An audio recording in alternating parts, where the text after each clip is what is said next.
growing old without you. How could I leave you?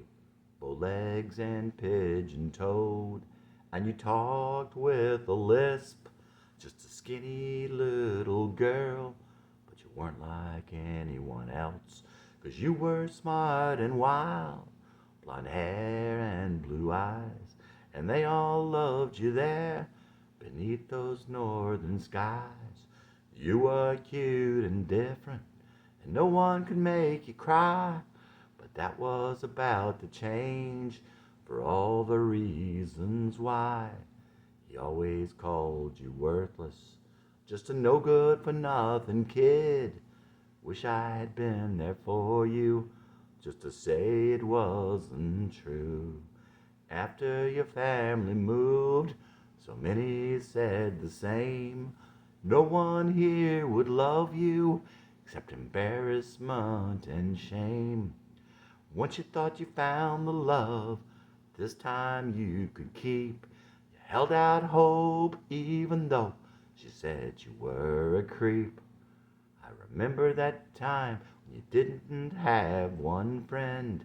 How could I not go back for you, turn around and go back in? How could I leave you there, all alone and scared? Everyone's growing old without you. How could I leave you there, all alone and scared? Everyone's growing old without you. Channing Matthews. Chapter 78, Channing's Journal. Jesse was buried further and further deep inside me as the years progressed. But from the time he came back, he was in my mind a lot. And the songs started coming again, song after song. And Jesse has coexisted with me in my mind ever since. Part of my crisis of faith was that I've come so far as I can without him. But there's another part now. It's also that I came under attack again without him. So if I killed him because I couldn't stand the pressure, and the pressure is there even without him, then the original purpose is gone. How can I tell you about Jesse, about the past? I'm not a writer, and my memory has been converted to feelings. How can I help you feel what he felt? I need to tell you because it's so beautiful. It all seems crazy. It all seems such a waste of time, but I do have to try to get through to you. I just want to get through to someone. Jesse wasn't poisoned because he wasn't insidious.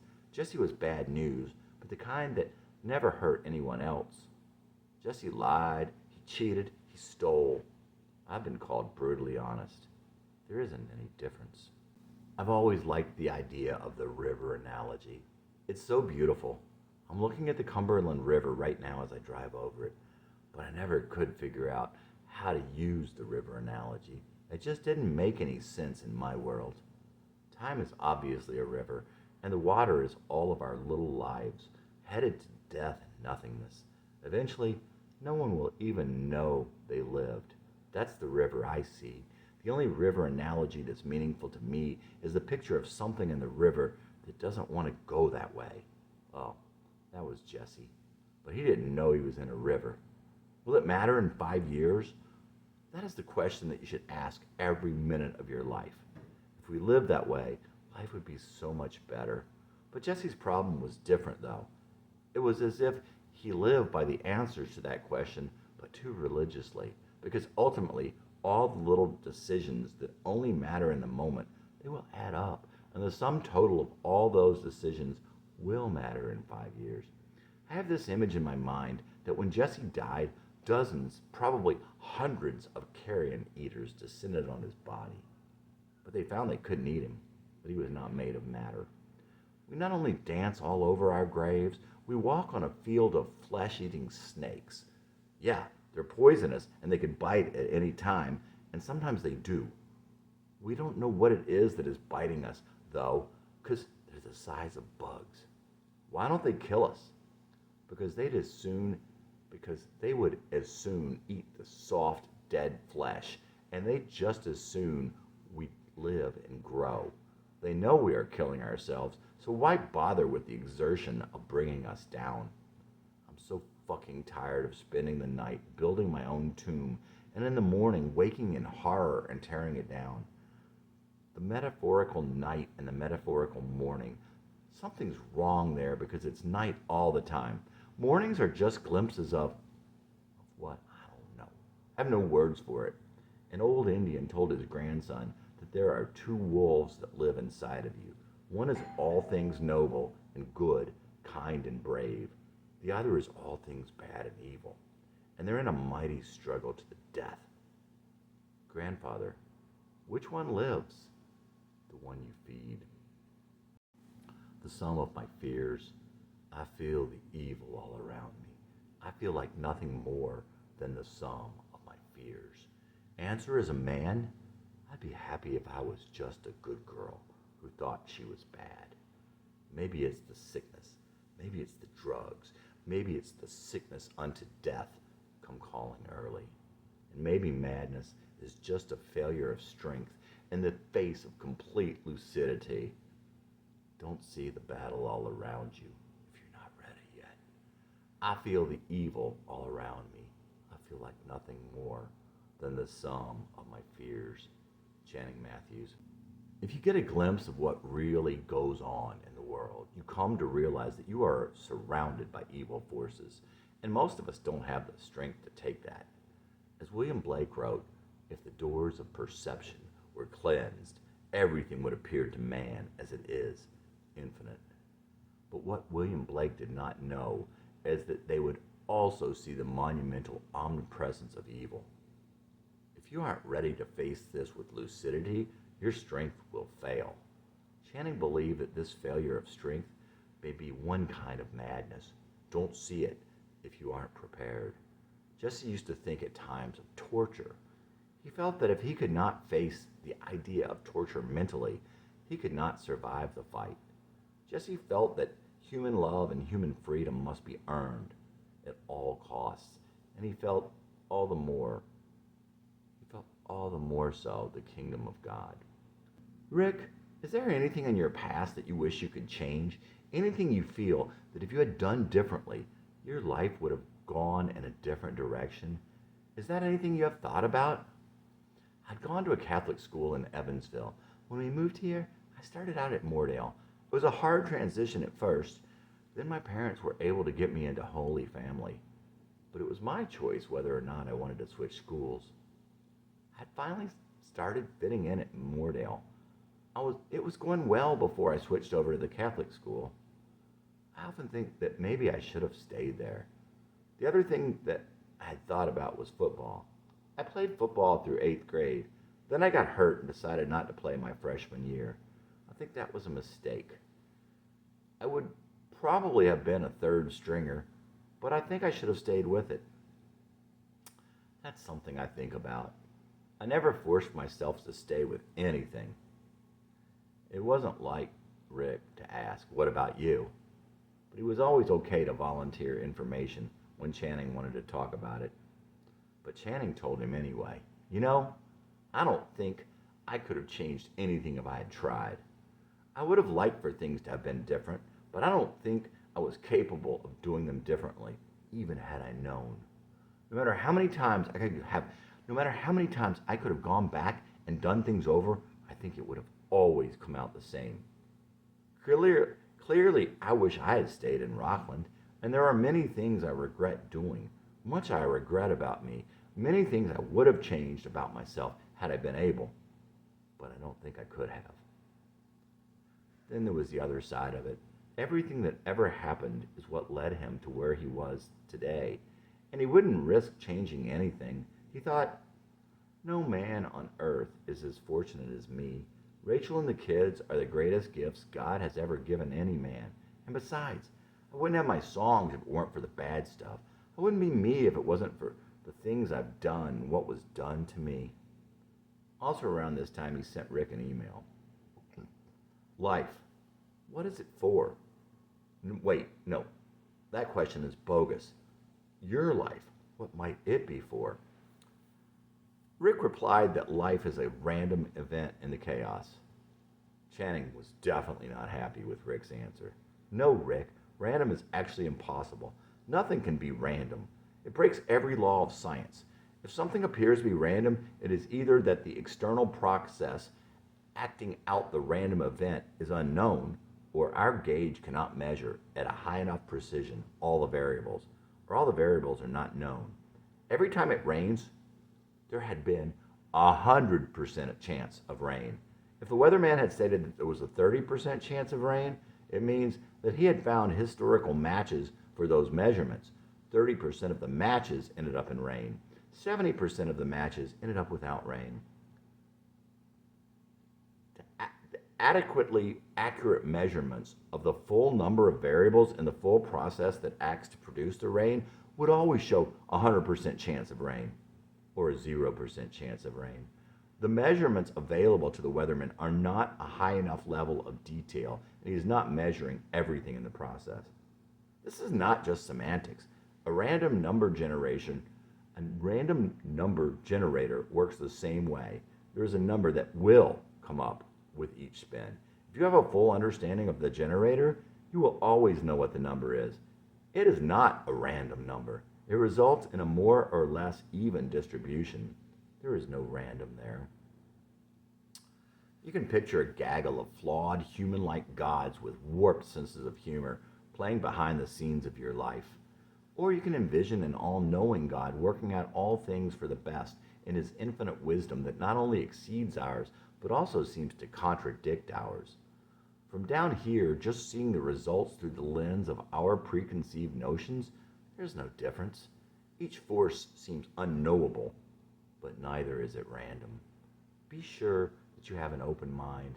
Well, be sure that you have an open mind if you desire to have one. Some people don't.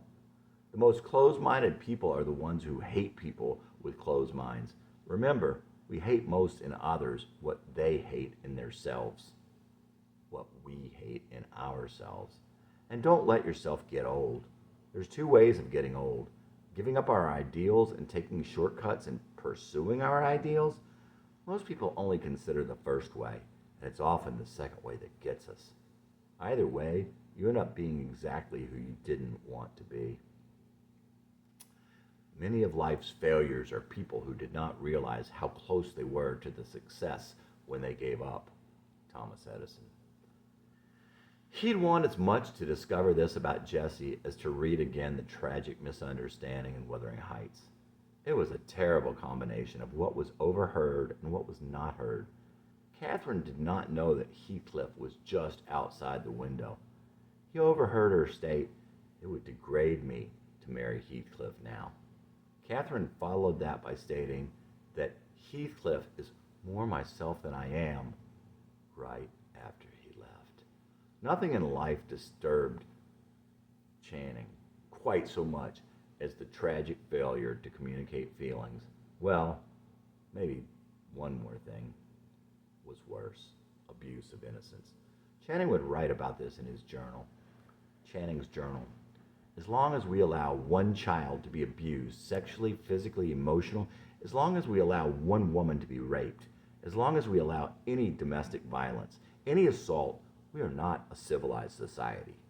And while our country is collapsing from the inside, we spend all of our energies on pursuing profit, making sure corporations are not taken advantage of, or aren't taking advantage of us.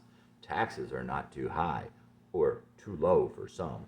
Abortion is allowed or disallowed. Prayer is allowed or prohibited in school.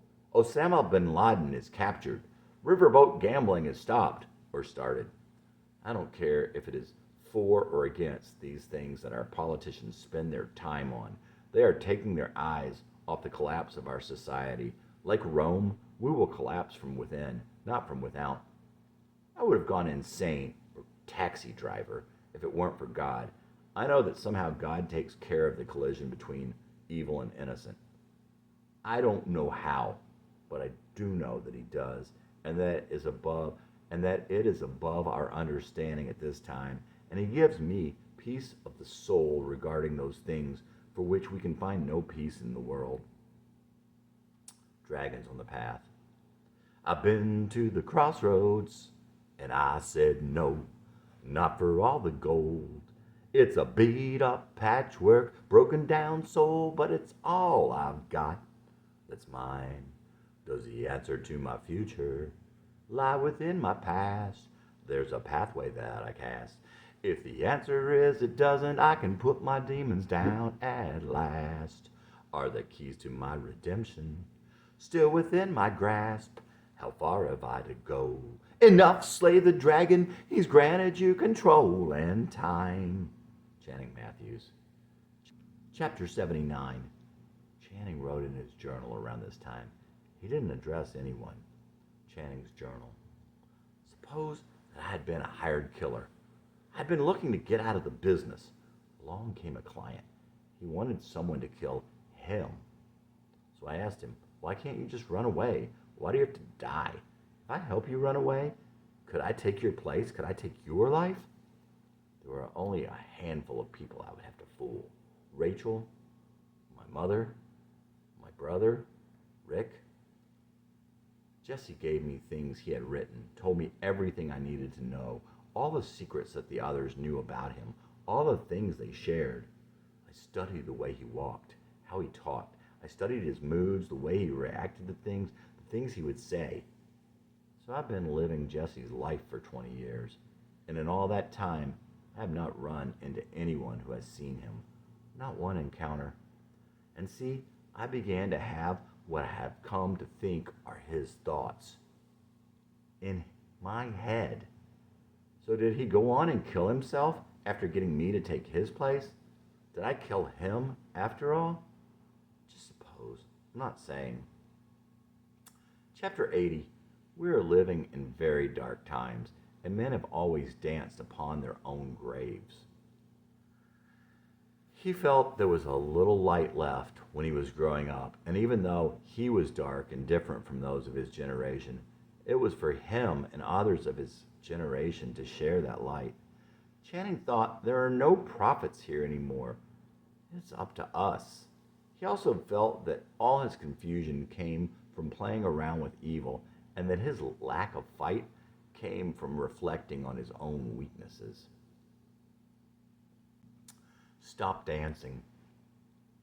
Certainly we are shaped by the times we're living in. There's a darkness on my soul, and we dance upon our graves. Dark and different still, born before the shadow came, growing up in the failing light before the fog came rolling in. Stop adding to the darkness that keeps the others blind. Stop toying with that blackness that muddies up your mind. Stop dancing with the darkness that keeps you from the light. Stop dancing in your weakness that robs you of your fight. Stop dancing. Stop dancing with the night. Could I be a light, as best I can remember, to those who awoke here after came December, hearing music in the prophet's words, but there's no prophet here tonight. Stop adding to the darkness that keeps the others blind. Stop toying with that blackness that muddies up your mind. Stop dancing with the darkness that keeps you from the light. Stop dancing in your weakness that robs you of your fight. Stop dancing. Stop dancing with the night. Stop dancing in the darkness. Stop dancing with the dead. Stop dancing with the devil. Stop glancing with regret. Stop dancing. Channing Matthews. Back to that question, your life. What might it be for? By the way, Channing thought, I haven't asked myself yet. Channing had been quoting a pair of sentences from Zen and the Art of Motorcycle Maintenance for over 25 years. He didn't quote it exactly, but he always had the essence. You look at where you're going and where you are, and it never makes sense. But then you look back at where you've been, and a pattern seems to emerge. And if you project forward from that pattern, then sometimes you can come up with something. Robert Pirsig from Zen and the Art of Motorcycle Maintenance. Around this time, Channing wrote in his journal, just talking to himself, Channing's journal, I feel okay today. I do what I do to relieve the normal background level ever-present ambient stress. The drive isn't bad. I listen to music and decide to write a journal. I work in information technology. I worked 10 years at Chase Technologies, put in another 6 years at Carissa, and now I work for the state of Tennessee. IT is absolutely not the place for me, an analyst, an analist. It means you're paid to be cynical. There's nothing worse in life than being cynical. For the most part, that is what I've been all these years, and it has definitely made me increasingly cynical. Rachel hates it, and I don't blame her. I hate it. I cannot say that there is no need for those type of people, but I can tell you that you don't want to be one of them. Jesse could never have been an analyst. An IT meeting to discuss IT things. Oh my gosh, not sure how anything could be more boring. Channing was thinking about the journal during the meeting as he wrote it. The meeting was awfully boring. He thought about telling what actually happens and what he thought this morning. But it didn't take too long before he realized people would be shocked and disgusted, and he would be ostracized.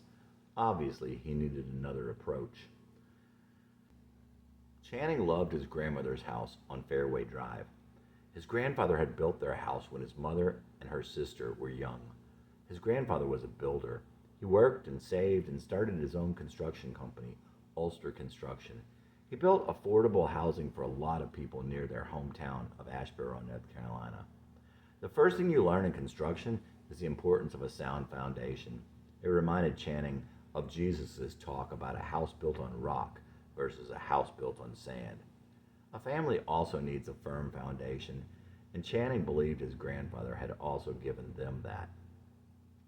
When your life's work is later destroyed by others who haven't the same concept of value, it eats you up inside. So it was with Channing's grandfather. Channing was sure that his grandfather thought that Channing's father had destroyed his work. He was probably sure of this when his father left his mother, and then positive of it when Channing came to live in that house. But the house itself always brought such good memories to all in his family who were ever there. It was strong and sound, a brick ranch with pretty architectural features. It had pretty trees and big dogwoods, azaleas, and other flowering bushes. The house had always been loved, and love had grown up in that house. The vibe stayed in the house, at least as long as his grandmother owned it. It was a big house, definitely something over 3,000 square feet on a double lot. The rooms were different colors, but there was a pervasive sense of blue. The kitchen was blue and yellow with a corner full of windows. The large family room had baby blue paneling and built-in bookcases and a great plate glass window in front. The windows were down the hall off the kitchen and very large, quiet, and comfortable. This was the only place his family got together, all of them, that is, and it was the only place that ever felt like family. Channing guessed that's what happens when corporate America takes all your offspring and scatters them across the country like a greedy diaspora. But the families did choose to go. Chapter 81. To bring you this, it was necessary to find out what had happened, so it was necessary that Channing find out what happened. Or maybe he had to go find the remnants of what had happened. What still existed, there was a big part of it missing. Channing decided to go back up to the mountain. He hoped to find fragments of those pieces still up there. To find those fragments, he would go while it was still light, like he had gone up that final time. And he decided he'd have to find a carry carton of Big Mouth beers. He didn't drink anymore at this point. He hadn't drank for 7 years. He quit drinking the summer before he got the email from Kathy. It was a gift from God, and Channing had known God had given it to him as a gift, and he'd known he wouldn't drink anymore. But he thought he'd have to drink if he was to find what was left up there. To find Jesse, though, he'd have to go at night, that was when Jesse had been there. And he'd have to go alone, and he'd have to be very quiet. When he went to look for him, he would wear clothes that would most make him feel like Jesse. He planned on bringing a tape recorder and maybe a camera, but he didn't know if a camera was necessary. He didn't think it would see anything that Channing would not see, and he didn't know if it would even see what Channing could see, because a camera can't pick up smells and feelings and things out of the corner of your eye. All Channing's favorite smells went back to his years in Rockland. Fresh cut grass, any change of weather, rain, cool breezes, honeysuckle, lilacs. Yeah, you could say that Jesse was insane. And you could call Channing crazy. Channing guessed the difference was that crazy was going back to look for something that caused you so much pain. Insane was self destructiveness. But in his mind, Jesse had lived like a hero. Jesse fought the battle he had to fight. He lived the way he was supposed to live. If Jesse was happy up there, Channing wouldn't try to bring him back. Sleepwalking through my days, my heart is heavy and it hurts from things I've done and what was done to me. But I don't want it to fade for the possibility that you'd come out and play. I can remember banana popsicles, cool days we'd lay in the sun, late summer breezes, smelling of catgrass, on bikes with friends on the run. In my mind there'd still be hills to roll down and new games to make up. I still remember wishing on first stars, nights without any moon. There I would see you across a clearing, like the stars gone too soon. There you catch up with me, playing hide and seek, and we laugh with delight. Those dreams overlap, New Year's at school, and hearts that stand still. I hope I'll remember holding popsicles, cool days out in the sun, and late summer breezes, smelling of cut grass, on bikes with friends on the run. And in my mind there'll still be hills to roll down and new games to make up. Don't know where to go, but to head out in the haze. Still I walk around in circle, sleep walking through my days. Channing Matthews. Channing wondered what people would think of him if he were to tell the things that are set down there. And yeah, it worried him some, but he also wanted to get it out. He felt he had to tell his story. He had to get these things down. He had to get them straight in his mind. He had to figure out what led to what. Where it all went wrong. I want to tell you how bad I am, but I don't want you to believe.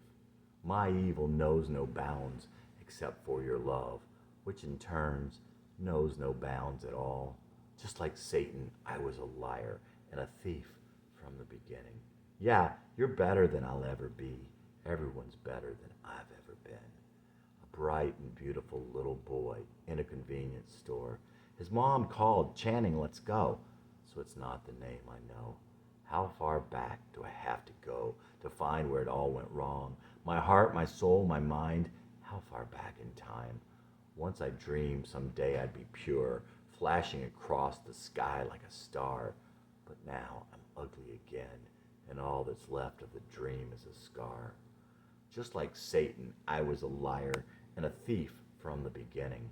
Yeah, you're better than I'll ever be. Everyone's better than I've ever been. Once I dreamed someday I'd be pure, flashing across the sky like a star. But now I'm ugly again, and all that's left of the dream is a scar. Channing Matthews. Sometimes Channing would go back to the things that happened when Jesse was little, far from Nashville, far before Nashville. And he would think of the way he felt about himself later, how he sometimes wished he could sleep forever, wished he was dead, wished he could disappear. And there were times when he didn't feel like he deserved to be here, didn't deserve the food that he put in his mouth. But he no more knew how he got there than he knew where it all went wrong. Maybe the clues are in these pages. Maybe not. If they aren't here, then I don't think I'll ever know. And all remains are the questions in that song. Anna. Anna, secret sister, close beside me when I got no friends. You say you accept me and you love me till the end. I don't deserve to eat, don't deserve to sleep, don't deserve to be here. Anna, secret sister, close beside me when I got no friends. You say you accept me and you love me till the end. I take up too much space. Can't you see my face? My soul I'd erase. I don't deserve to eat, don't deserve to sleep, don't deserve to be here. Anna, my secret sister, close beside me when I got no friends. You say you accept me and you love me till the end. I don't deserve to live, got nothing to give. Let me disappear. I don't deserve to eat, don't deserve to sleep. Please let me disappear. Anna, my secret sister, close beside me when I got no friends. Channing Matthews. Rachel's dear friend and sister, Mackenzie, had battled anorexia for many years. Mackenzie was quite the character, not really loud or out there, but she wanted to be the center of attention. She had reddish brown hair and was violently defensive of Rachel. She was an excellent and powerful singer and liked to sing country and pop songs, and especially the song Fancy, the Reba McEntire song. One day, Channing was thinking about her, and it occurred to him how she must feel. Jesse didn't have that disease, but he definitely felt that way about himself at times. So Channing wrote Anna, and then nervously played it for her. Heck, maybe he was way off. No, she said that was what it was like. Channing went as far as he could be being himself. Had to find out if he could break through if he brought Jesse back, or if he needed to integrate with Jesse. Would that stop the madness? Would that stop all the confusion in his mind? Could he then move forward? They say one definition of insanity is to keep doing the exact same thing, expecting different results. Well, that's what Jesse did at the end. It may be what he did his entire life, but there were definitely a few changes that he went through over the years. Channing liked that definition of insanity, although he was not sure it was accurate. Furthermore, Channing would suppose there are different kinds of insanity, multiple kinds that could manifest in the same person. But he wasn't sure they wouldn't share a common ancestor, a shared genesis, a shared catalyst. Nietzsche said that anything that doesn't kill you makes you stronger. Channing didn't believe that to be the case, at least not always. Jesse knew what he had in Rachel. He knew how wonderful she was, and he loved her. He truly loved her. But he knew he would go on hurting her. And of course, there wasn't much of Jesse left at that point. But Channing had grown increasingly cold and distant. He realized that Rachel didn't fall in love with him. She fell in love with what was left of Jesse, and she settled for him. But Jesse would prove far too painful. Rachel wouldn't listen to Jesse's songs, or even Channing's, even at that point. Great expectations, increasingly cold and distant. More and more, I just don't care. Where does a heart go when it vanishes in the air? Great expectations become the things behind the sun. No friends when you're desperate, and everybody runs. My only escape, the highway that someone else has built. The joke is, it goes in circles, like my fear and guilt. My love is ever wrong. My thoughts are all forbidden. I trot out my sins, but keep my heart well hidden. Great expectations God has engendered in me. Great expectations in spite of all that's me. Between my expectations and the things behind the sun, am I wasting all my life, or do I watch it run? I'm the little girl, I'm the fallen star. I'm the rapist, but most of all, I'm the tragic zero who goes to write it down. My life would be a bore if they made the movie, but if they shot the private parts, I would be ashamed. You're not getting better. but my grace is sufficient for you. Great expectations God has engendered in me, against all the odds of what I will ever be. No more expectations. I look behind the sun. I just sit and watch my past while the time before me runs. Increasingly cold and distant. More and more I didn't care. Well, I've gone to take back my heart, my past, and grow my hair. Why do these songs so quickly come? The voices never rest. If I catch up, they move on while I write what they confessed. Do I have to turn and face my past? Do I have to shoot it dead? I wish I'd cried right there in class so she'd known how much I'd bled. I lost my expectations, left the boy behind the sun. Damn the past, I'll bring them back. The mission has begun. Channing Matthews.